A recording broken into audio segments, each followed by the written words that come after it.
ഹരേ കൃഷ്ണ. ഹരേ കൃഷ്ണ മാതാജി, പ്രണാമം. ഹരേ കൃഷ്ണ, എല്ലാവർക്കും പ്രണാമം. കേൾക്കുന്നുണ്ടല്ലോ അല്ലേ? കേൾക്കുന്നുണ്ടോ?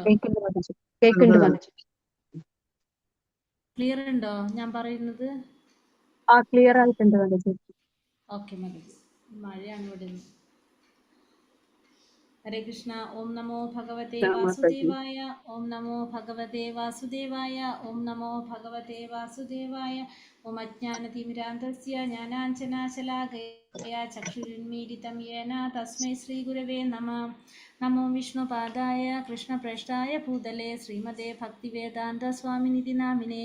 നമസ്തേ സാരസ്വതേ ദേവേ ഗൗരവാണി പ്രചാരിണേ നിർവിശേഷ ശൂന്യവാദി പാശ്ചാത്യദേശധാരിണേ. ജയ ശ്രീകൃഷ്ണ ചൈതന്യ പ്രഭു നിത്യാനന്ദ ശ്രീ അദ്വൈത ഗദാധര ശ്രീവാസാദി ഗൗരഭക്തവൃന്ദ. ഹരേ കൃഷ്ണ കൃഷ്ണ കൃഷ്ണ ഹരേ ഹരേ, ഹരേ രാമ രാമ രാമ ഹരേ ഹരേ. ഹരേ കൃഷ്ണ. ശ്രീ ശ്രീ രാധാ ഗോവിന്ദ് ടെമ്പിൾ ഇസ്കോൺ ബാംഗ്ലൂരിന്റെ ഉപദേശാമൃതം ക്ലാസ്സിലേക്ക് എല്ലാവർക്കും സ്വാഗതം. ഹരേ കൃഷ്ണ, എല്ലാവർക്കും പ്രണാമം. അപ്പൊ നമ്മൾ ഇന്ന് 9ാമത്തെ ഉപദേശമാണ് നമ്മൾ എടുക്കേണ്ടത് അല്ലേ? അപ്പൊ നമ്മള് ഇപ്പോ ഏതൊട്ടാ കണ്ടത്? 6, 7, 8 3 ഉപദേശം നമ്മളിപ്പോ കണ്ടു. ഏതൊക്കെയാണ്? 6ാമത്തെ ഉപദേശത്തിൽ എന്താ നമ്മൾ കണ്ടത്?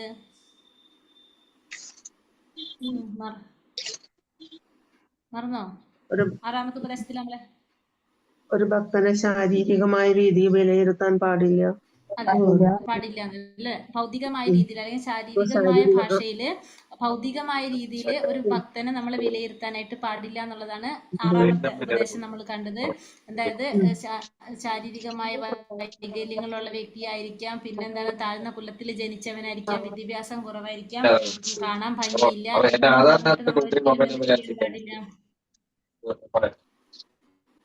ഒരു ഭക്തനെ വിലയിരുത്താനായിട്ട് പാടില്ല. എപ്രകാരമാണോ ഗംഗാനദി മഴക്കാലത്ത് ചേറും ചെളിയും കലർന്നൊഴുകുന്നത് എന്നിട്ടും അതിന്റെ പവിത്രത നഷ്ടപ്പെടാത്തതുപോലെ ഒരു ഭക്തനെ സംബന്ധിച്ചൊരിക്കലും എന്ത് സംഭവിക്കുന്നില്ല? ഇത്തരത്തിലുള്ള വൈകല്യങ്ങളൊന്നും ദൂഷണം സംഭവിക്കുന്നില്ല എന്നുള്ളതാണ് നമ്മൾ 6ാമത്തെ ഉപദേശത്തിൽ നമ്മൾ കണ്ടത്. 7ാമത്തെ ഉപദേശത്തിൽ നമ്മൾ എന്ത് പറഞ്ഞു? ഭഗവാന്റെ നാമരൂപ ഗുണ ലീലകളെല്ലാം തന്നെ ഭഗവാന്റെ നാമത്തെ കുറിച്ചാണ് പറഞ്ഞല്ലേ? ഭഗവാന്റെ നാമരൂപ ഗുണ ലീലകളെല്ലാം തന്നെ കൽക്കണ്ടം പോലെ മധുരമുള്ളതാണ്. അപ്പൊ അവിദ്യ എന്ന് പറഞ്ഞ രോഗം പിടിപെട്ട നമുക്ക് അതിന്റെ രുചി അനുഭവിച്ചറിയാനായിട്ട് സാധിക്കുന്നില്ല. പക്ഷെ എന്നിട്ടും നമ്മൾ മുടങ്ങാതെ നിരന്തരം ഭഗവാന്റെ നാമം ജപിച്ചുകൊണ്ടേ ഇരിക്കുകയാണെങ്കിൽ സ്വാഭാവികമായിട്ട് രുചി വരികയും ചെയ്യും. ആ രോഗം, ആ അജ്ഞാനം എന്ന് പറഞ്ഞ രോഗം അത് ക്രമേണ മാറി വരികയും ചെയ്യും എന്നാണ് നമ്മൾ 7ാമത്തെ ഉപദേശത്തിൽ കണ്ടത്. 8ാമത്തെ ഉപദേശം നമ്മൾ എന്താ പറഞ്ഞത്? 7 ഉപദേശത്തിന്റെ സംക്ഷിപ്തമായിട്ടാണ് 8ാമത്തെ ഉപദേശം പറഞ്ഞത് അല്ലെ? എന്താണ് 8ാമത്തെ ഉപദേശത്തിൽ പറഞ്ഞത്? ഏത് സമയവും, അതായത് 24 മണിക്കൂറും ഭഗവാന്റെ നാമരൂപ ഗുണലീലകളെല്ലാം ശ്രവിച്ചും ജപിച്ചും കീർത്തിച്ചും കഴിച്ചു കൂട്ടണം. പിന്നെന്താ പറഞ്ഞത്? ഭഗവാനെ സ്മരിച്ചും കഴിച്ചു കൂട്ടണം. പിന്നെ നാവിനെയും മനസ്സിനെയും കൃഷ്ണാവബോധത്തില് ചെയ്യാനായിട്ട്. എന്റെ സൗണ്ട് കുറവുണ്ടോ? കേൾക്കാം. സൗണ്ട് കുറച്ച് കുറവാണ്. കേൾക്കുന്നുണ്ട്, പക്ഷെ സൗണ്ട് കുറച്ച് ഫുട്ബോളത്തിലിരിക്കുന്ന സൗണ്ട് കുറച്ച് ലോ ആണ്. എല്ലാവർക്കും അങ്ങനെയാണോ? എനിക്ക് കേൾക്കുന്നുണ്ട്. ഇല്ല, കേൾക്കാലോ.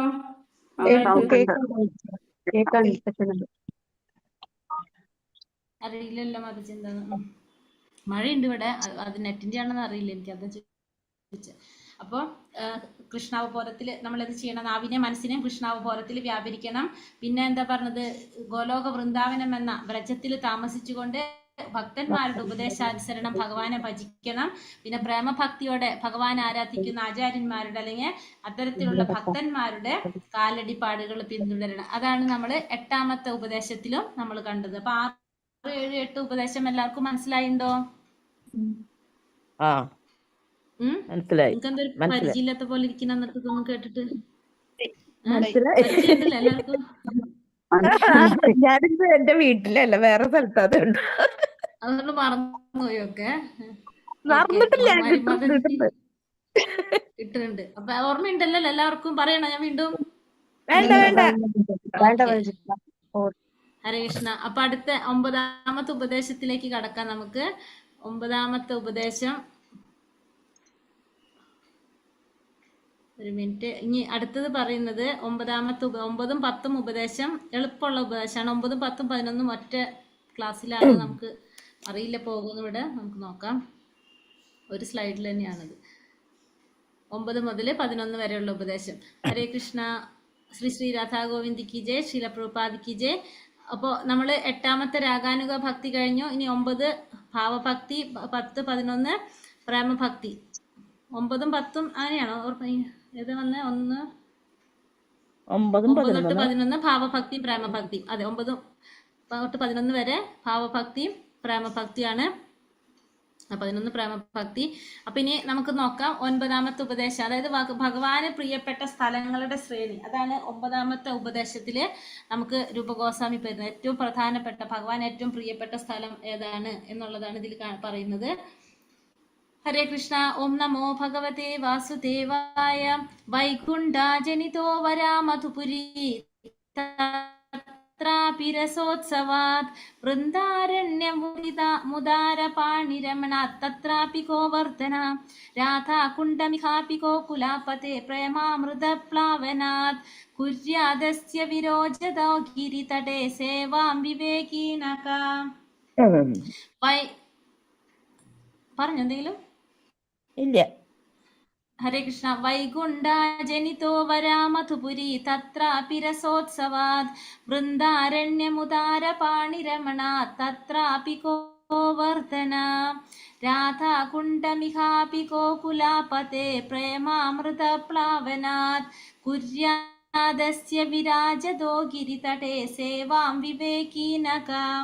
അതായത് ഇവിടെ പറയുന്നു, മധുര എന്ന് പറയപ്പെടുന്ന പുണ്യസ്ഥലം ഭഗവാന്റെ ജനനം ഹേതുവായിട്ട് വൈകുണ്ഠത്തെക്കാൾ ദിവ്യത്വത്തിൽ മികച്ചു നിൽക്കുന്നു. അപ്പൊ മധുര നമ്മൾ പറഞ്ഞത്, മധുര എന്ന് പറഞ്ഞ സ്ഥലം രൂപഗോസ്വാമി പറയാണ്, മധുരയിലാണ് ആര് ജനിച്ചത്?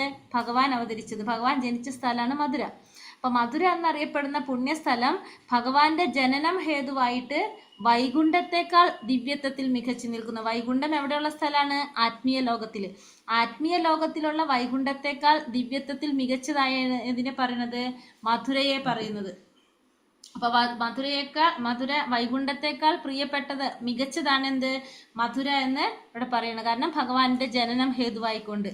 കൃഷ്ണന്റെ ലീലാവിനോദങ്ങൾ ഹേതുവായിട്ട് ദിവ്യമായ വൃന്ദാവനം മധുരയേക്കാൾ ശ്രേഷ്ഠതരമാണ്. അപ്പൊ ഈ മധുരയെക്കാളും ശ്രേഷ്ഠമായിട്ടാണ് ഏതിനെ പറയുന്നത്? വൃന്ദാവനത്തെ പറയുന്നത്. കാരണം ഭഗവാന്റെ രാസലീല പോലുള്ള വിനോദങ്ങൾ നടന്ന സ്ഥലമാണ് ഏത്?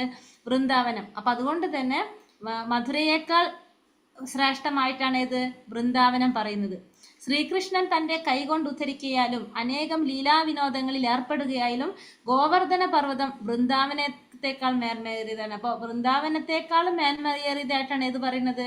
ഗോവർദ്ധനം പറയുന്നത്. കാരണം കുറേ ലീലകൾ ഭഗവാന്റെ ഗോവർദ്ധന പർവ്വതത്തിൽ ഉണ്ടായിട്ടുണ്ട്. മാത്രമല്ല തന്റെ കൈകൾ കൊണ്ട് ഉദ്ധരിച്ചിട്ടുള്ളതും ആയതുകൊണ്ട് തന്നെ വൃന്ദാവനത്തെക്കാൾ പ്രിയപ്പെട്ടത് അല്ലെങ്കിൽ ശ്രേഷ്ഠമായതാണ് എന്ത്? ഗോവർദ്ധനം. എല്ലാറ്റിലും മികച്ചതാണ് എന്ത്? രാധാകുണ്ഡം. കാരണം എന്തുകൊണ്ടെന്നാൽ ഗോകുലനാഥനായ ശ്രീകൃഷ്ണന്റെ ദിവ്യപ്രേമമാകുന്ന അമൃതം അതിൽ കരകവിഞ്ഞൊഴുകുന്നു. അപ്പൊ അതിനേക്കാളും പ്രിയപ്പെട്ടത്, ഗോവർദ്ധനത്തെക്കാളും പ്രിയപ്പെട്ടതാണ് എന്ത്? രാധാകുണ്ഡം. എന്തുകൊണ്ടാണ് അവിടെ ഭഗവാൻ ശ്രീകൃഷ്ണനാഥനായിട്ടുള്ള ഗോകുലനാഥനായിട്ടുള്ള ശ്രീകൃഷ്ണന്റെ ദിവ്യപ്രേമത്തിന്റെ അമൃതം കരകവിഞ്ഞൊഴുകുന്നത് ഏതിലാണ്? രാധാകുണ്ടിലാണ്. അങ്ങനെ ഇരിക്കെ ഗോവർദ്ധന പർവ്വതത്തിന്റെ അടിവാരത്തിലായി സ്ഥിതി ചെയ്യുന്ന ഈ രാധാകുണ്ഡത്തെ സേവിക്കുന്നതിൽ വിവേകിശാലിയായ ഏതൊരാളാണ് വിമുഖനായിരിക്കുക? അപ്പോൾ ഇവിടെ ഗോവർദ്ധന പർവ്വതത്തിന്റെ അടിയിലായിട്ടാണ് ഏത് സ്ഥിതി ചെയ്യുന്നത്?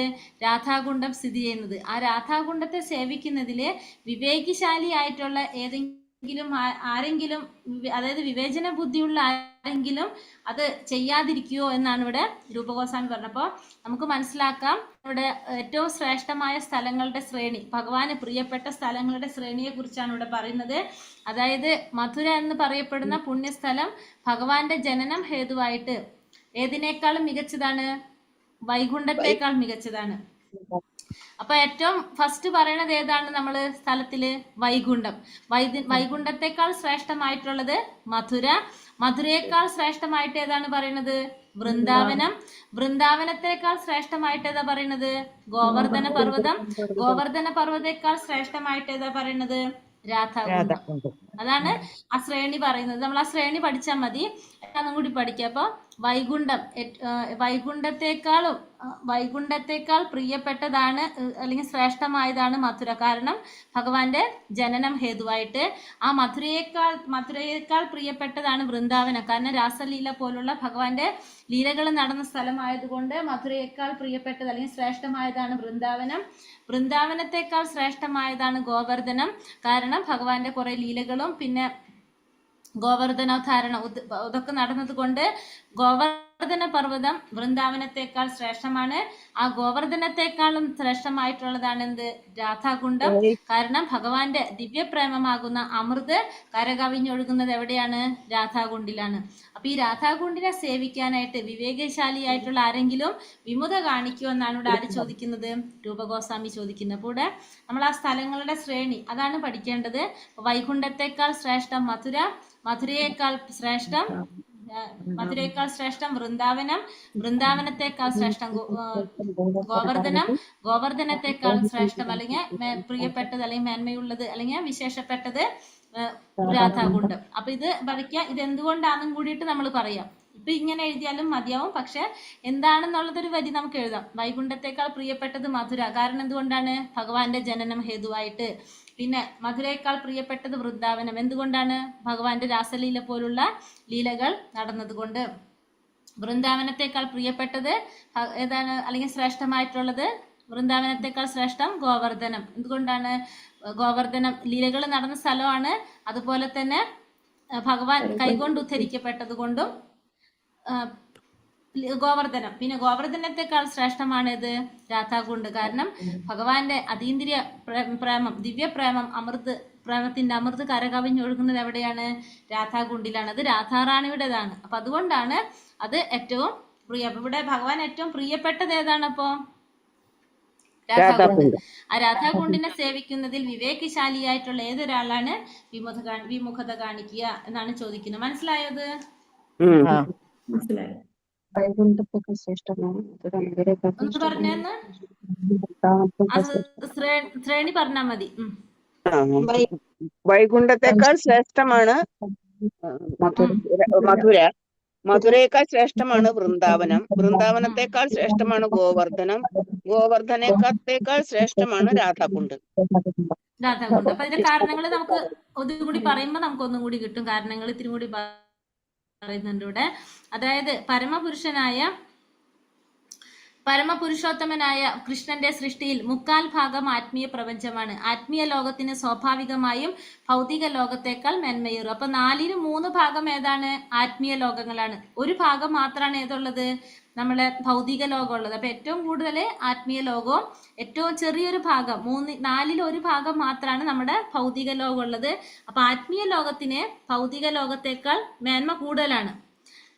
എന്നിട്ടും പരമപുരുഷോത്തമൻ മധുരയിൽ ജനിക്കുക മൂലം അതും അതിന്റെ പരിസരങ്ങളും ഭൗതിക ലോകത്തിൽ പെട്ടതാണെങ്കിൽ പോലും ആത്മീയ ലോകത്തേക്കാൾ ശ്രേഷ്ഠതരമായി പരിഗണിക്കുന്നു. എന്നിട്ട് പോലും അപ്പൊ നമുക്ക് മനസ്സിലായി ആത്മീയ ലോകം എന്ന് പറയുന്നത് ഭൗതിക ലോകത്തേക്കാൾ വളരെയധികം ശ്രേഷ്ഠമായതാണ്.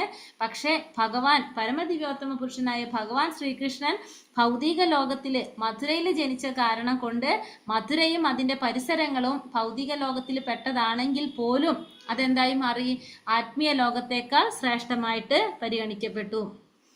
എന്നാൽ താലവനം, മധുവനം, ബഹുലവനം തുടങ്ങിയ 12 വനങ്ങൾ അടങ്ങിയ വൃന്ദാവൻ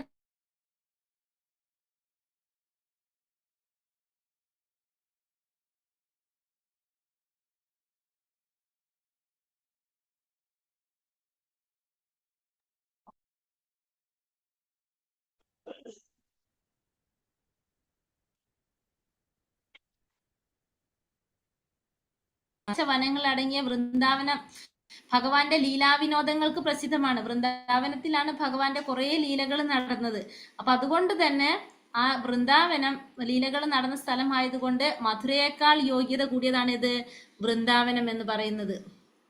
ഗോവർദ്ധന പർവ്വതം അങ്ങനെ വൃന്ദാവനാന്തരം മധുരയേക്കാൾ മികച്ചതാണെങ്കിലും ദിവ്യമായ ഗോവർദ്ധന പർവ്വതം അതിനേക്കാളും മികച്ചതാണ്. അപ്പൊ ഗോവർദ്ധനം വൃന്ദാവനത്തെക്കാളും മികച്ചതാണ്. എന്തുകൊണ്ടാണ്?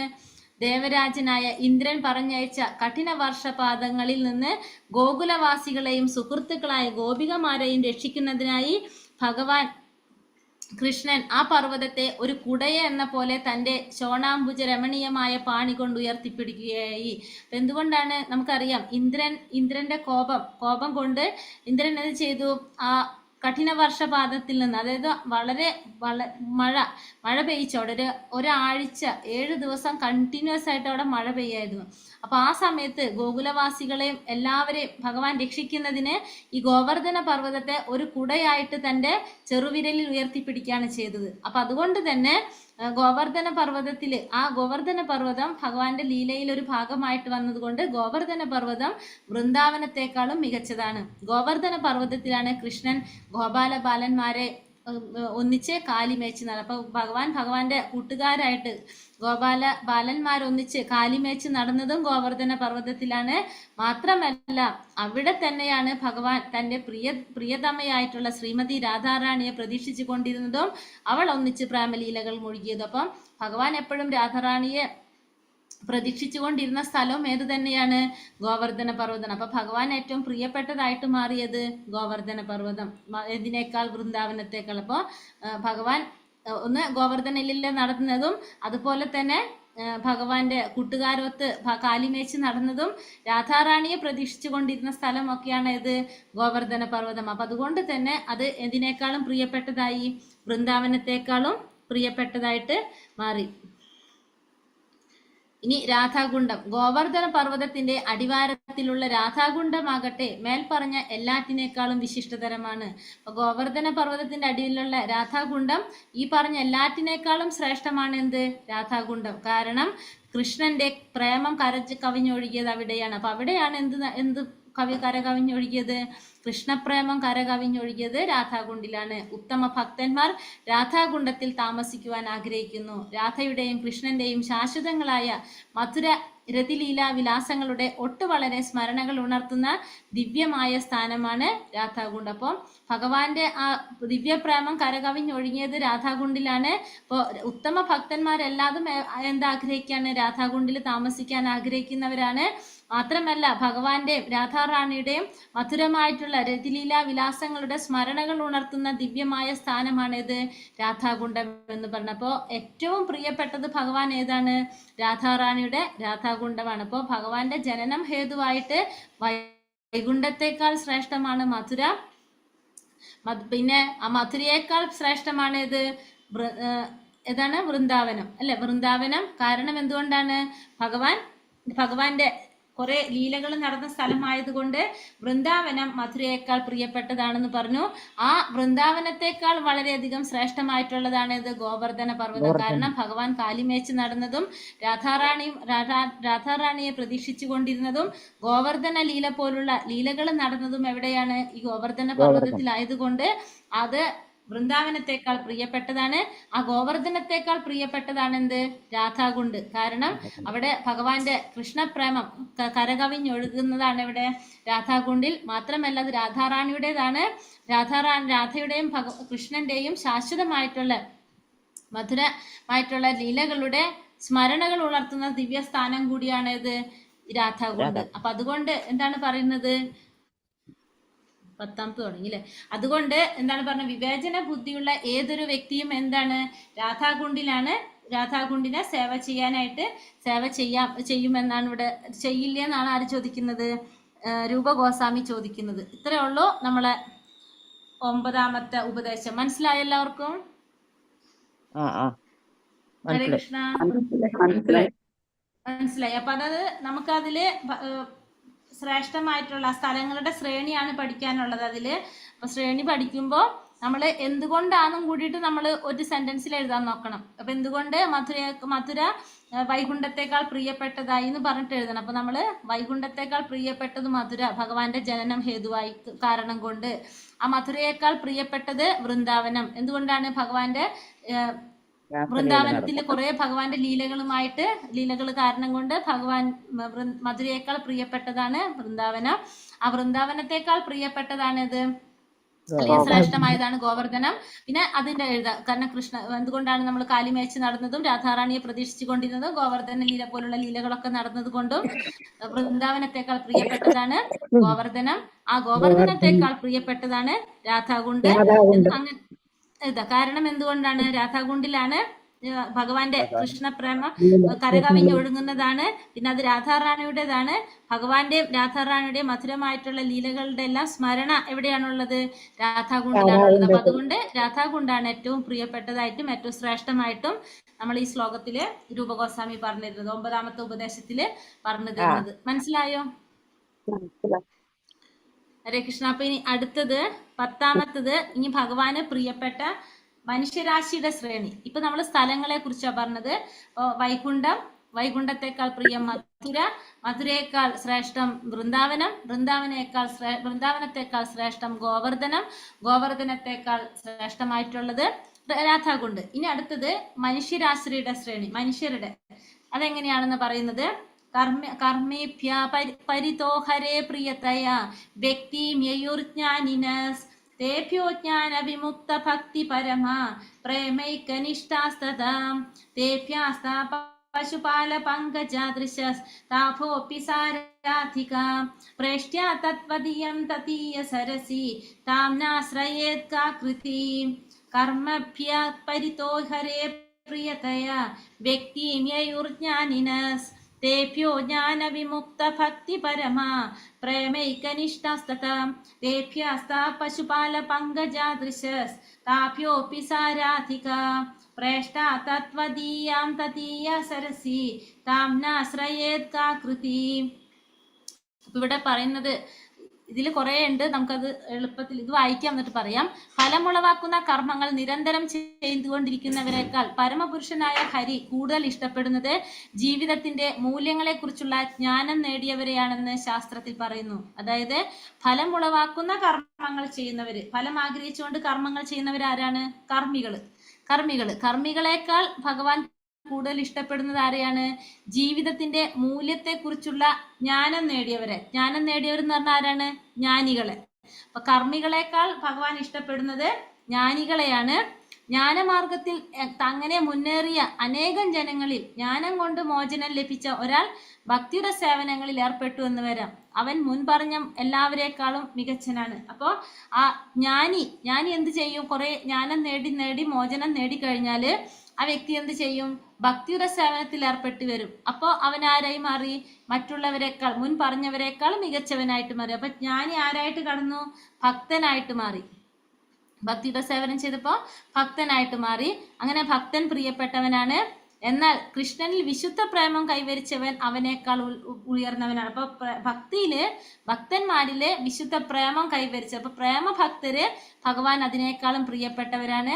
കൃഷ്ണനിൽ വിശുദ്ധ പ്രേമം സിദ്ധിച്ച് ദിവ്യഗോപാല ബാലനായ കൃഷ്ണനെ സർവാത്മന ശരണം പ്രാപിച്ച ഗോപികകൾ മുന്നിട്ട് നിൽക്കുന്നു. അപ്പൊ പ്രേമഭക്തന്മാരിലെ ഗോപികമാര് മുന്നിട്ട് നിൽക്കുന്നു.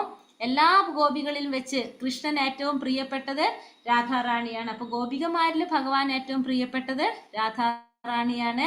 അത്രയും പ്രിയപ്പെട്ടത് തന്നെയാണ് രാധാറാണിയുടെ സരസും രാധാകുണ്ടും ഭഗവാന് പ്രിയപ്പെട്ടിരിക്കുന്നു. അങ്ങനെ ഇരിക്കെ ആ രാധാകുണ്ടിൽ താമസിച്ച് ആനന്ദോന്മാദം ഉളവാക്കുന്ന അപരാകൃത ഭക്തിഭാവങ്ങളിൽ നിർഭരരായ ആത്മീയ ശരീരത്തോടു കൂടി ദിവ്യ ദമ്പതികളായ ശ്രീ രാധാ ഗോവിന്ദന്മാരുടെ പ്രേമസേവനത്തിൽ 8 തരത്തിലുള്ള ദൈനംദിന വിനോദങ്ങളായ അഷ്ടകാലീയ ലീലകളിൽ ഏർപ്പെട്ടുകൊണ്ടിരിക്കുന്ന ശ്രീ രാധാ ഗോവിന്ദന്മാരുടെ പ്രേമസേവനത്തിൽ ആരാണ് നിമഗ്നനാകാതിരിക്കുക? തീർച്ചയായും ഈ പ്രപഞ്ചത്തിൽ ഏറ്റവും ഭാഗ്യവാന്മാർ രാധാകുണ്ടക്കരയിലിരുന്ന് പ്രേമഭക്തി സേവനം നിർവഹിക്കുന്നവരാണ്. ഇത്രയും നമുക്ക് മനസ്സിലാക്കിയാൽ മതി. ഇതില് പറയുന്നത്, രൂപഗോസ്വാമി ഇതിൽ പറയുന്നത് ഭഗവാന് ഏറ്റവും പ്രിയപ്പെട്ടത് ആരാണ് എന്നുള്ളതാണ് പറയുന്നത് ഇവിടെ. അപ്പോൾ ഇവിടെ പറഞ്ഞു, ഫലം ആഗ്രഹിച്ചുകൊണ്ട് കർമ്മം ചെയ്യുന്ന കർമ്മികളെക്കാൾ ശ്രേഷ്ഠൻ ആരാണെന്നാ പറയുന്നത്, അല്ലെങ്കിൽ ഭഗവാന് പ്രിയം ജ്ഞാനിയെയാണെന്ന് പറയുന്നു. ജ്ഞാനം നേടിയ ഭഗവാനെ കുറിച്ചുള്ള ജ്ഞാനം നേടുന്നവരെയാണ് ഫലം ആഗ്രഹിച്ചുകൊണ്ട് കർമ്മം ചെയ്യുന്നവരെക്കാൾ പ്രിയം ജ്ഞാനം നേടുന്നവരെയാണെന്ന് പറഞ്ഞു. ആ ജ്ഞാനികളെക്കാളും ഭഗവാന് പ്രിയം എന്താണ്? ഭക്തിയുടെ സേവനം ചെയ്യുന്ന ഭക്തന്മാരെയാണെന്ന് പറഞ്ഞു. ജ്ഞാനികളെക്കാളും ഭഗവാന് പ്രിയം ഭക്തന്മാരെയാണെന്ന് പറഞ്ഞു. ഭക്തന്മാരിൽ ഭഗവാന് പ്രിയം ആരെയാണ്? പ്രേമഭക്തിയിലുള്ളവര്. വിശുദ്ധ പ്രേമഭക്തിയോടെ ഭഗവാനെ ആരാധിക്കുന്നവരാണ് ഭഗവാന് പ്രിയപ്പെട്ടവരെന്ന് ഭഗവാൻ പറയുന്നു. ആ പ്രേമഭക്തന്മാരിൽ ഭഗവാന് പ്രിയമാരാണ്? ഗോപികമാരാണെന്ന് ഭഗവാൻ പറയുന്നു. ആ ഗോപികമാരിൽ ഭഗവാന് പ്രിയമാരാണ്? രാധാറാണിയാണെന്ന് ഭഗവാൻ പറയുന്നു. രാധാറാണിയും ഒപ്പം തന്നെ രാധാറാണിയുടെ സരസ്, ആ രാധാകുണ്ടും ഭഗവാന് ഏറ്റവും പ്രിയപ്പെട്ടതാണെന്ന് ഇവിടെ പറയുന്നു. അപ്പോൾ ഇതാണ് മനുഷ്യരാശിയുടെ ശ്രേണി പറഞ്ഞപ്പോ കർമ്മികളെക്കാൾ ഭഗവാന് പ്രിയം ജ്ഞാനികളോട്, ജ്ഞാനികളെക്കാൾ ഭക്തന്മാരോട്, ഭക്തന്മാരെക്കാൾ പ്രേമഭക്തിയിലുള്ളവരോട്, പ്രേമഭക്തിയില് രാധാറാണി, പ്രേമഭക്തിയില് ഗോപികമാര്, ഗോപികമാരില് രാധാറാണി. അതാണ് ഇതില് പറയുന്നത്. അപ്പൊ നമ്മള് ഇത് മുഴുവനും വായിച്ചത് എഴുതണ്ട, നിങ്ങൾ ഇങ്ങനെ പഠിച്ചാലും മതി കേട്ടോ.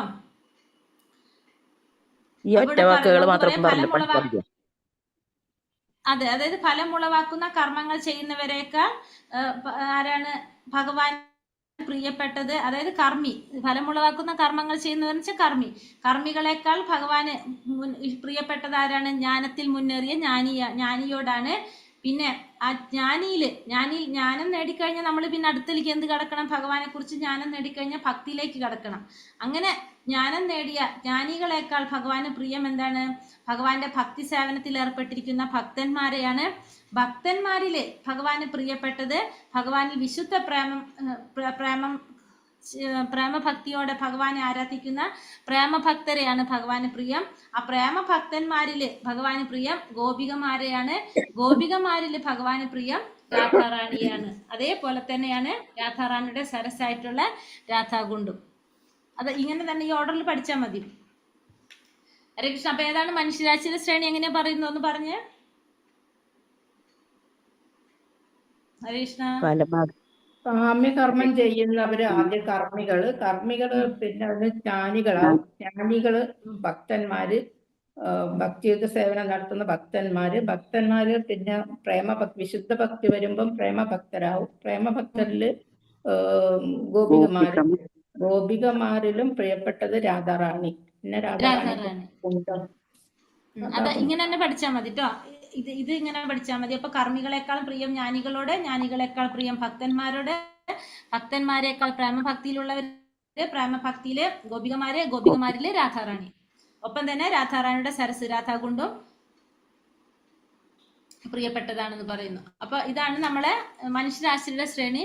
ഇപ്പൊ ജസ്റ്റ് വേണിച്ച് നമ്മളതിൽ എഴുതാന്ന് മാത്രമേ ഉള്ളൂ. ജ്ഞാനികളെക്കാൾ സേവനം ചെയ്യുന്ന ഭക്തന്മാര് പ്രിയപ്പെട്ടതാണ്, അങ്ങനെ പറഞ്ഞിട്ട്. അപ്പൊ ഇത് മനസ്സിലായോ? ഇപ്പൊ 10ാമത്തേത് മനസ്സിലായോ? ഇനി ഇതില് പുരോഗമന ശ്രേണി. അപ്പൊ ഒരു ഭക്തൻ, കാമി, പിന്നെ ജ്ഞാനി. മനുഷ്യ ജീവിതത്തിൽ ഒരാൾക്ക് എങ്ങനെ പുരോഗമിക്കാമെന്ന് കാണിക്കുന്നു. ഒരു കർമ്മിയിൽ നിന്ന് നമ്മൾ ജ്ഞാനിയാകും, ജ്ഞാനിയിൽ നിന്ന് നമ്മൾ ഭക്തനാകും. അപ്പൊ നമ്മൾ ആദ്യം നമ്മൾ എന്ത് ചെയ്യണം? കാമ്യ കർമ്മങ്ങൾ ചെയ്യും, ഫലം ആഗ്രഹിച്ചുകൊണ്ട് കർമ്മം ചെയ്യും. അതാണ് കർമ്മി എന്ന് പറയുമ്പോൾ. അപ്പൊ ഈ കർമ്മി രജോ ഗുണത്തിലായിരിക്കും. കാരണം എപ്പോഴും കർമ്മം ചെയ്യേണ്ടത് എങ്ങനെയാണ്? ഫലം ആഗ്രഹിച്ചുകൊണ്ടാണ് കർമ്മം ചെയ്യുന്നത്. അതുകൊണ്ട് രജോ ഗുണത്തിലായിരിക്കും. കർമ്മത്തിന്റെ ഫലം ആഗ്രഹിക്കാണ്. അങ്ങനെ അപ്പൊ ആ ഫലം ആഗ്രഹിച്ച് കഴിഞ്ഞാൽ കർമ്മത്തിന്റെ ഫലം അനുഭവിക്കാൻ നമ്മൾ എവിടെ പോയിട്ട് ജന്മം എടുക്കും? സ്വർഗലോകത്തിലേക്ക്, പുണ്യലോകത്തിലേക്ക് പോകേണ്ടതായിട്ട് വരും. കർമ്മിയിൽ നിന്ന് അടുത്തത് ഏതിലേക്ക് വരും? ജ്ഞാനിയിലേക്ക്. ജ്ഞാനിയാവുമ്പോൾ എന്താണ്? സത്വഗുണത്തിലാണ്. ഭഗവാനെ കുറിച്ചുള്ള ജ്ഞാനം നേടി നേടി നേടി എന്തിലാണ് പോയി ലയിക്കുന്നത്? ഭഗവാന്റെ ആ പരമമായ ഭാവത്തിന്റെ എന്തിലാണ്? ബ്രഹ്മത്തിൽ പോയി ലയിക്കുകയാണ് ചെയ്യുന്നത്. ജ്ഞാനി എപ്പോഴും എവിടേക്കാ പോണേ? ഭഗവാനല്ല അറിയുന്നത്, ഭഗവാന്റെ ആ ബ്രഹ്മഭാവത്തെയാണ് അറിയുന്നത്, ബ്രഹ്മത്തിൽ ലയിക്കുന്നു. അത് കഴിഞ്ഞിട്ട് ജ്ഞാനിയിൽ നിന്ന് അടുത്ത സ്റ്റെപ്പ് ഏതാണ്? ഒരു ഭക്തനാകാണ്. ഭക്തനാകുമ്പോൾ ശുദ്ധ സത്യത്തിലേക്ക് ഉയർന്നു.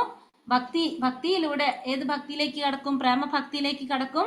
ഭഗവാനിലേക്ക്, അതായത് ഭഗവാന്റെ ധാമത്തിലേക്ക് പോകാനായിട്ട് സാധിക്കും. അതാണ് ഇത് പറയുന്നത്. പിന്നെ ആത്മീയമായ പരിണാമം, നമ്മുടെ സ്ഥാനം, നമ്മുടെ ആഗ്രഹങ്ങളെ സൂചിപ്പിക്കുന്നു. കൃഷ്ണൻ അതനുസരിച്ച് നമുക്ക് പ്രതിഫലം നൽകുന്നത്. അപ്പൊ നമ്മൾ എങ്ങനെയാണോ ആഗ്രഹിക്കുന്നത് അതനുസരിച്ചാണ് നമുക്ക് ആര് പ്രതിഫലം നൽകുന്നത്?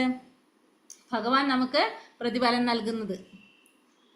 കർമ്മികള്, വികർമ്മികള്, അകർമ്മികള്. നമ്മൾ ഭഗവത്ഗീതയിൽ പഠിച്ചത് വികർമ്മികൾ എന്ന് പറഞ്ഞാല് വേദങ്ങളെ അനുസരിക്കാത്തവര്, പിന്നെ ഹീനതരമായിട്ടുള്ള ജന്മത്തിന് സാധ്യതയുള്ളവര്, വിശുദ്ധരായ ആളുകളെ ഒന്നും വിലമതിക്കാത്തവര്, അത് ശാസ്ത്രങ്ങളൊന്നും അറിയാത്തവര്,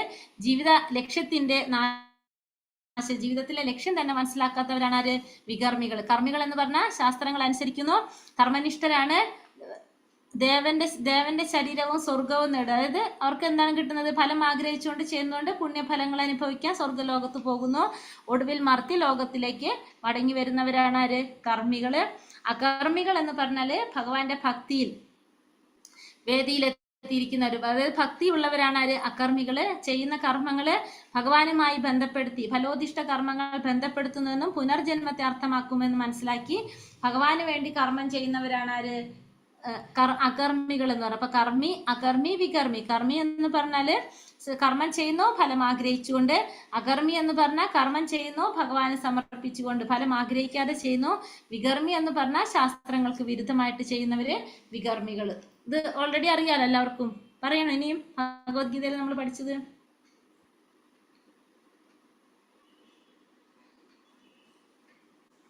ഇനി ഭക്തർ, ഗോപികമാർ, രാധാറാണി. ഭക്തർ എന്ന് പറഞ്ഞാൽ ആരാണ്? യമനിയമങ്ങൾ അതനുസരിച്ച് ഭക്തിയുത സേവനം അനുഷ്ഠിക്കുന്നവരാണ് ആര്? ഭക്തന്മാരെന്ന് പറയുന്നത്. ഭഗവാനിൽ പ്രകടമായ പ്രേമഭക്തിയുടെ മഹോന്നത തലത്തിൽ കയറി ചെന്നെന്ന് വരാം. അപ്പൊ നാരദ മഹർഷി, സനക സനാതന്മാരൊക്കെ ആരാണ്? ഭഗവാന്റെ ഭക്തന്മാരാണ്. ഭഗവത് പ്രേമം ലഭിക്കുക. അപ്പൊ അവർക്ക് എന്ത് ലഭിക്കാം? ഭക്തനിൽ നിന്ന് ഏതിലേക്ക് കടക്കാം? പ്രേമഭക്തിയിലേക്ക് കടക്കാനായിട്ട് സാധിക്കും. ഗോപികമാര് ഭഗവാനെ പ്രീതിപ്പെടുത്തുക എന്നത് കവിഞ്ഞ് വേറൊന്നും അറിയാത്തവരാണ് ആര്? ഗോപികമാര്. അവർക്ക് ഒരേ ഒരു ലക്ഷ്യം എന്ത് മാത്രമേ ഉള്ളൂ? ഭഗവാനെ പ്രീതിപ്പെടുത്തുക. കൃഷ്ണനിൽ നിന്ന് ഒരു പ്രതിഫലവും അവർ ഇച്ഛിക്കുന്നില്ല. ഭഗവാനെ വിസ്മരിക്കാനായിട്ട് അവർക്ക് ഒരിക്കലും സാധിക്കില്ല. അങ്ങനെയുള്ളവരാണ് ആര്? ഗോപികമാരെന്ന് പറയുന്നത്. ഗോപികമാര്. ഇനി അടുത്തത് രാധാറാണി.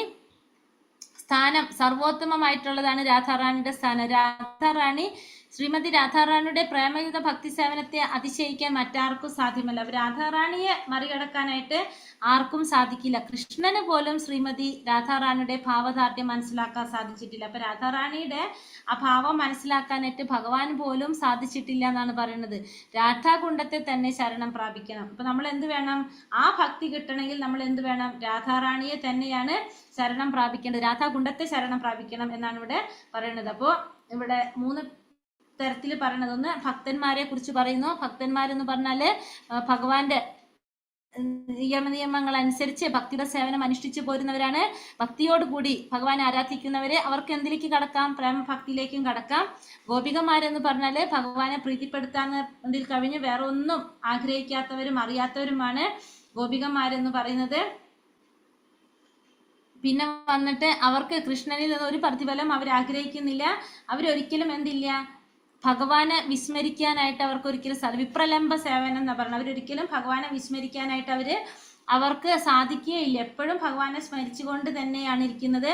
കൃഷ്ണനെ പറ്റിയുള്ള നിരന്തര സ്മരണത്തിനും ഭഗവാനുമായിട്ടുള്ള നിരന്തര സമ്പർക്കത്തിനും തമ്മിൽ യാതൊരു വ്യത്യാസം ഇല്ലാതെ അവരെപ്പോഴും ചെയ്തുകൊണ്ടിരിക്കുക. അവര് നിരന്തരം ഭഗവാനെ സ്മരിച്ചുകൊണ്ടിരിക്കുന്നു. ഭഗവാനുമായിട്ടുള്ള നിരന്തര സമ്പർക്കത്തിൽ ഏർപ്പെട്ടുകൊണ്ടിരിക്കുന്നവരാണ് ആര്? ഗോപികമാര്.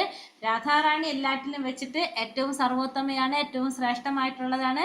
രാധാറാണിയെ മറികടക്കാനായിട്ട് അല്ലെങ്കിൽ അതിശയിക്കാനായിട്ട് ആർക്കും സാധ്യമല്ല. കൃഷ്ണന് പോലും എന്ത് സാധിക്കില്ല? രാധാറാണിയുടെ ആ ഭാവദാർഢ്യം മനസ്സിലാക്കാൻ സാധിച്ചിട്ടില്ല എന്ന് പറയുന്നത്. അപ്പൊ അതുകൊണ്ടാണ് ഭഗവാൻ ആരായിട്ട് അവതരിച്ചത്? ചൈതന്യ മഹാപ്രഭു ആയിട്ട് അവതരിച്ചത്. രാധാറാണിയുടെ ആ ഭാവം മനസ്സിലാക്കാൻ വേണ്ടിയിട്ട് ഭാവത്തില് ചൈതന്യ മഹാപ്രഭു ആയിട്ട് ഭഗവാൻ അവതരിച്ചു. കാരണം ഒരു ഭക്തന്റെ ഭാവം മനസ്സിലാക്കാൻ വേണ്ടിയിട്ട്. ഹരേ കൃഷ്ണ. ഇത്രയല്ലേ ഉള്ളൂ ഇതിലും? അതെ, ഇത്രയേ ഉള്ളൂ ഇതിലും പറയേണ്ടത്. ഇത് മനസ്സിലായോ? ഹരേ കൃഷ്ണ. അടുത്തത് 11ാമത്തത്. ഇപ്പൊ ഈ പറഞ്ഞ രാധാകുണ്ടിന്റെ പ്രത്യേകതകളെ കുറിച്ചാണ് ഇവിടെ പറയുന്നത്. 11ാമത്തെ ശ്ലോകം 11. കൃഷ്ണേസ്യ ച പ്രണയ വസതി പ്രേയോസീപ്യോപി രാധ കുണ്ഠം ചാസ്യ മുനീപി. പറഞ്ഞേ. ഹരേ കൃഷ്ണ. മനുഷ്യരാശി ശ്രേണിയും എനിക്ക് ക്ലിയർ ഒന്ന് ചോദിച്ചോട്ടെ. പറഞ്ഞ മതജി. മനുഷ്യരാശിയുടെ ശ്രേണിയും പുരോഗമന ശ്രേണിയും. അപ്പൊ ആദ്യത്തത് എന്താണ് പറയുന്നത്? സ്ഥലങ്ങളുടെ ശ്രേണി. ശരി. कृष्णे स्येच्छै प्रणयवसति प्रेयस्येऽप्योऽपि राधा कुण्ठं चास्या मुनिभिरापितस्तादृगेवा व्यथायि यत्प्रेष्टैरप्यलमसुलभं किं पुनर्भक्तिभाजा तत्प्रेमे तं सकृतपि सरास्तानो स्नातुराविष्करोति कृष्णे स्वेच्छै प्रणयवसति प्रेयस्येऽप्योऽपि राधा कुण्ठं चास्य मुनिभिरापितस्तादृगेवा व्यथायि यत्प्रेष्टैराप्यलमसुलभं किं पुनर्भक्तिभाजां तत्प्रेमे तं सकृतपि सरास्ता സ്നാതുരാവിഷ്കരോതി. ഇവിടെ പറയുന്നു, ബ്രജഭൂമിയിലെ ഇഷ്ടപ്പെട്ട ഒട്ടു വളരെ കൗതുക വസ്തുക്കളും പ്രിയപ്പെട്ട അനേക ഗോപികളും ഉണ്ടായിരിക്കെ അവരെല്ലാവരെക്കാളും കൃഷ്ണന് പ്രേമഭാജനമായി തീർന്നത് നിശ്ചയമായും രാധാറാണി തന്നെയാണ്. അപ്പോൾ വൃന്ദാവനത്തില്, ബ്രജഭൂമി എന്ന് വെച്ചാൽ വൃന്ദാവനത്തില് വളരെയധികം കൗതുക വസ്തുക്കളും പിന്നെ ഭഗവാന് പ്രിയപ്പെട്ട അനേകം ഗോപികമാരുണ്ടെങ്കിലും ഭഗവാന് പ്രേമഭജനമായി തീർന്നത് ആരാണ്? രാധാറാണിയാണ്. മഹർഷിമാർ അതുപോലെ അവളുടെ സരസിനെ എല്ലാ വിധത്തിലും അദ്ദേഹത്തിന് പ്രിയപ്പെട്ടതായി വർണ്ണിച്ചിട്ടുണ്ട്. അപ്പൊ അതേപോലെ തന്നെ രാധാറാണിയുടെ സരസിനെ മഹർഷിമാരെന്താ പറയുന്നത്? ഭഗവാൻ ഏറ്റവും പ്രിയപ്പെട്ടതായിട്ട് തന്നെയാണ് വർണ്ണിച്ചിരിക്കുന്നത്. എത്രയും വലിയ ഭക്തന്മാർക്ക് പോലും രാധാകുണ്ഡം സുലഭമായി പ്രാപിക്കുവാൻ സാധ്യമല്ല. അപ്പൊ ആർക്കും, എത്രയും വലിയ ഭക്തന്മാരായാലും എന്ത് സാധിക്കില്ല? രാധാകുണ്ഡത്തെ സുലഭമായി പ്രാപിക്കാൻ സാധിക്കില്ല. അങ്ങനെ ഇരിക്കെ എത്രയും വലിയ ഭക്തന്മാർക്ക് പോലും രാധാകുണ്ഡിനെ സുലഭമായിട്ട് പ്രാപിക്കാൻ സാധിക്കില്ല. അപ്പൊ പിന്നെ സാധാരണ ഭക്തന്മാരുടെ കാര്യം പറയേണ്ട, അത് അവർക്ക് ദുഷ്പ്രാപ്യം തന്നെയാണ്. ഈ പുണ്യനീർത്ഥത്തിൽ ഒരു തവണയെങ്കിലും സ്നാനം ചെയ്യുന്നവന് വിശുദ്ധമായ കൃഷ്ണപ്രേമം ജാഗരൂകമായിരിക്കും. അപ്പോൾ ഒരു പ്രാവശ്യമെങ്കിലും ഈ രാധാകുണ്ഡിൽ സ്നാനം ചെയ്യാൻ സാധിച്ച അവർക്ക് എന്ത് കിട്ടും? വിശുദ്ധമായ കൃഷ്ണപ്രേമം ലഭിക്കുമെന്നാണ് പറയുന്നത്. അപ്പോൾ ഈ വ്രജഭൂമിയില് ഭഗവാന് പ്രിയപ്പെട്ട കുറേ വസ്തുക്കളുണ്ട്, കുറേ കൗതുക വസ്തുക്കൾ ഉണ്ടെങ്കിലും ഭഗവാൻ ഏറ്റവും പ്രിയപ്പെട്ടതായിട്ട് നിശ്ചയമായിട്ടും ഭഗവാന്റെ പ്രേമഭജനമായിട്ട് ആരെയാണ് പറയുന്നത്? രാധാറാണിയെ തന്നെയാണ് പറയുന്നത്. അപ്പൊ മഹർഷിമാര് പറയുന്നു, ആ രാധാറാണിയെ പോലെ തന്നെ ഭഗവാൻ എല്ലാ തരത്തിലും ഏറ്റവും പ്രിയപ്പെട്ടതാണെന്ത്? രാധാറാണിയുടെ സരസ്, രാധാകുണ്ടും. പക്ഷേ എത്രയും വലിയ ഭക്തന്മാർക്ക് പോലും വളരെ എളുപ്പത്തിൽ എന്തിനെ പ്രാപിക്കാനായിട്ട് സാധിക്കില്ല? രാധാകുണ്ടിനെ പ്രാപിക്കാൻ സാധിക്കില്ല. അപ്പൊ സാധാരണ ഭക്തന്മാർക്ക് അത് ഒന്നുകൂടി ദുഷ്പ്രാപ്യമായിരിക്കും. ആ രാധാകുണ്ടില് ഒരു തവണയെങ്കിലും സ്നാനം ചെയ്തു കഴിഞ്ഞാൽ വിശുദ്ധമായിട്ടുള്ള കൃഷ്ണപ്രേമം ലഭിക്കുമെന്നുള്ളതും ഉറപ്പാണെന്നാണ് ഇവിടെ ആര് പറയുന്നത്? രൂപഗോസ്വാമി പറയുന്നത്. അപ്പോൾ വ്രജഭൂമിയില് വളരെ പ്രിയപ്പെട്ട കൗതുക വസ്തുക്കൾ കുറെ ഉണ്ടെങ്കിലും ഭഗവാൻ ഏറ്റവും പ്രിയപ്പെട്ടത് നിശ്ചയമായിട്ടും ആര് തന്നെയാണ്? ഭഗവാന്റെ പ്രേമഭാജനമായിട്ടുള്ള രാധാറാണി തന്നെയാണ്. അപ്പൊ മഹർഷിമാര് ആ രാധാറാണിയെ പോലെ തന്നെ ഭഗവാന് പ്രിയപ്പെട്ടതായിട്ടാണ് എന്ത് പറയുന്നത്? ഭഗവാന് രാധാറാണിയുടെ സരസായിട്ടുള്ള രാധാകുണ്ടിനെ കുറിച്ചും പറയുന്നത്. അപ്പോൾ എത്രയും വലിയ ഭക്തന്മാർക്ക് പോലും എന്ത് സാധിക്കണമെന്നില്ല? രാധാകുണ്ടിനെ സുലഭമായിട്ട് പ്രാപിക്കാൻ സാധിക്കില്ല. അങ്ങനെ ഇരിക്കെ സാധാരണ ഭക്തന്മാർക്ക് അത് കൂടുതൽ ദുഷ്പ്രാപ്യമാണ്. ഒരു പ്രാവശ്യമെങ്കിലും നമുക്ക് ആ രാധാകുണ്ടില് സ്നാനം ചെയ്യാൻ സാധിച്ചു കഴിഞ്ഞാലോ വിശുദ്ധമായിട്ടുള്ള കൃഷ്ണപ്രേമം ലഭിക്കുമെന്നുള്ളതാണ് ഇവിടെ. കൃഷ്ണപ്രേമം നമുക്ക് ഉണരും അല്ലെങ്കിൽ ലഭിക്കുമെന്നാണ് ഇതിൽ പറയുന്നത്. ഈ 11ാമത്തെ ഉപദേശത്തിലെ രൂപഗോസ്വാമി പറയുന്നത്. മനസ്സിലായോ? ഹരേ കൃഷ്ണ. ഉത്കൃഷ്ടമായ രാധാകുണ്ഡം, കൃഷ്ണന്റെ ഏറ്റവും വലിയ പ്രണയഭാജനമായ ശ്രീമതി രാധാറാണിയുടേതാണ് രാധാകുണ്ഡം. അപ്പൊ രാധാകുണ്ഡം ആരുടേതാണ്? ഭഗവാന്റെ പ്രേമഭാജനമായിട്ടുള്ള രാധാറാണിയുടേതാണ് എന്ത്? രാധാകുണ്ഡം. അവളുടെ സരസായ ശ്രീ രാധാകുണ്ഡം കൃഷ്ണന് ദേവിയെ പോലെ തന്നെ ഏറ്റവും പ്രിയപ്പെട്ടതാണ്. അപ്പൊ ഭഗവാൻ എത്രത്തോളം പ്രിയപ്പെട്ടതാണോ രാധാറാണി, അത്രത്തോളം തന്നെ പ്രിയപ്പെട്ടതാണ് എന്ത്? രാധാറാണിയുടെ സരസായിട്ടുള്ള രാധാകുണ്ഡം. കൃഷ്ണ സേവനത്തിൽ പൂർണ്ണമായും മുഴുകിയിട്ടുള്ള ഭക്തശിരോമണികൾക്ക് പോലും രാധാകുണ്ഡം എളുപ്പത്തിൽ പ്രാപ്യമല്ല. അപ്പൊ രാധാകുണ്ഡം എളുപ്പത്തിൽ ആർക്കും കിട്ടില്ല. കൃഷ്ണന്റെ സേവനത്തിൽ പൂർണ്ണമായിട്ടും മുഴുകിയവർക്ക് പോലും എന്ത് സാധിക്കില്ല? രാധാകുണ്ഡം കിട്ടില്ല എന്ന് പറയുന്ന എളുപ്പത്തിൽ. ഒരു ഭക്തൻ രാധാകുണ്ഡത്തിൽ ഒരു തവണയെങ്കിലും സ്നാനം ചെയ്യാൽ ഗോപികളുടേത് പോലുള്ള വിശുദ്ധമായ കൃഷ്ണപ്രേമം അവനിൽ പ്രത്യക്ഷമാകും. അപ്പോൾ ഒരു പ്രാവശ്യമെങ്കിലും ആ രാധാകുണ്ടിൽ സ്നാനം ചെയ്യാൻ സാധിച്ചു കഴിഞ്ഞാൽ എന്ത് കിട്ടും? കൃഷ്ണപ്രേമം ലഭിക്കും. ഗോപികമാരുടേത് പോലുള്ള കൃഷ്ണപ്രേമം അവരില് കിട്ടുമെന്നാണ് പറയുന്നത്, പ്രത്യക്ഷമാകുമെന്നാണ് പറയുന്നത്. അപ്പൊ അത്രയും ഭഗവാന് പ്രിയപ്പെട്ടതും അത്രയും ശ്രേഷ്ഠമായിട്ടുള്ളതുമാണ് എന്ത്? രാധാറാണിയുടെ രാധാകുണ്ഡം എന്നിവിടെ രൂപഗോസ്വാമി പറയുന്നു. കുണ്ടത്തിലെ സ്നാനം. രാധാകുണ്ഡത്തിന്റെ തീരത്തിൽ ഒരാൾക്ക് സ്ഥിരമായി താമസിക്കുവാൻ പറ്റിയില്ലെങ്കിലും അയാൾ ആ സരസിൽ കഴിയുന്നിടത്തോളം പ്രാവശ്യം സ്നാനം ചെയ്യുകയും വേണമെന്ന് രൂപഗോസ്വാമി നിർദ്ദേശിക്കുന്നു. അപ്പൊ രാധാകുണ്ഡത്തിന്റെ അടുത്ത് അല്ലെങ്കിൽ തീരത്ത് അല്ലെങ്കിൽ അവിടെ സ്ഥിരമായിട്ട് താമസിക്കാൻ സാധിച്ചില്ലെങ്കിലും എന്ത് വേണം? കഴിയുന്നിടത്തോളം തവണ രാധാകുണ്ടിൽ സ്നാനം ചെയ്യണമെന്നാണ് ആര് പറയുന്നത്? ഇവിടെ രൂപഗോസ്വാമി ഉപദേശിക്കുന്നത്. രാധാകുണ്ഡം എളുപ്പത്തിൽ പ്രാപ്യമല്ല. അതായത് വളരെ എളുപ്പത്തിൽ നമുക്ക് എന്ത് സാധിക്കില്ല? രാധാകുണ്ഡത്തിനെ പ്രാപിക്കാൻ നമുക്ക് സാധിക്കില്ല. ഇവിടെ പറഞ്ഞു നാരദ മഹർഷിക്കും സനകനെ പോലുള്ള മഹർഷിമാർക്കും മഹാഭക്തന്മാർക്ക് പോലും എളുപ്പത്തിൽ പ്രാപ്യമല്ല എന്ത്? രാധാകുണ്ഡം എന്നോട് പറഞ്ഞു. അപ്പൊ നാരദ മഹർഷിയെ പോലുള്ള മഹർഷിമാര്, സനകനെ പോലുള്ള ഭക്തന്മാര്, മഹർഷിമാർക്ക് ആർക്കും മഹാഭക്തന്മാർക്കും ആർക്കും എളുപ്പത്തില് എന്ത് സാധിക്കില്ല? രാധാകുണ്ടിനെ പ്രാപിക്കാനായിട്ട്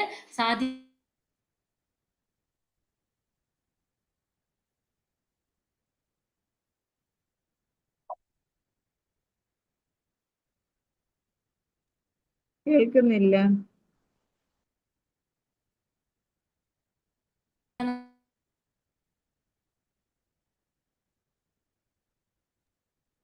കേൾക്കുന്നില്ല വീഡിയോ. കൽപ്പതരൂപശ്ച കൃപാസിന്ധോഭ്യവച പതിതാനാം പാവനേഭ്യോ വൈഷ്ണവേഭ്യോ നമോ നമ. അനന്തകോടി വൈഷ്ണവഭക്തവൃന്ദി കി ജയ്. ശ്രീല പ്രഭുപാദ് കി ജയ്. ഗുരുദേവ് കി ജയ്. നിതായ് ഗൗരപ്രമാനന്ദേ. ഹരി ഹരി ബോൾ. ഹരേ കൃഷ്ണ. അപ്പൊ നമ്മളിവിടെ പറയുന്നത് രാധാകുണ്ടിന്റെ പ്രത്യേകതകള്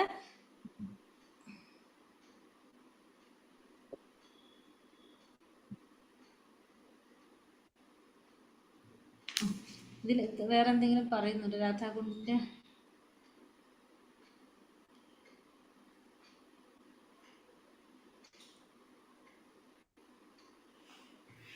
അപ്പൊ ഇത്രയുള്ള നമ്മളെ ഉപദേശാമൃതത്തിൽ പറയുന്നത്.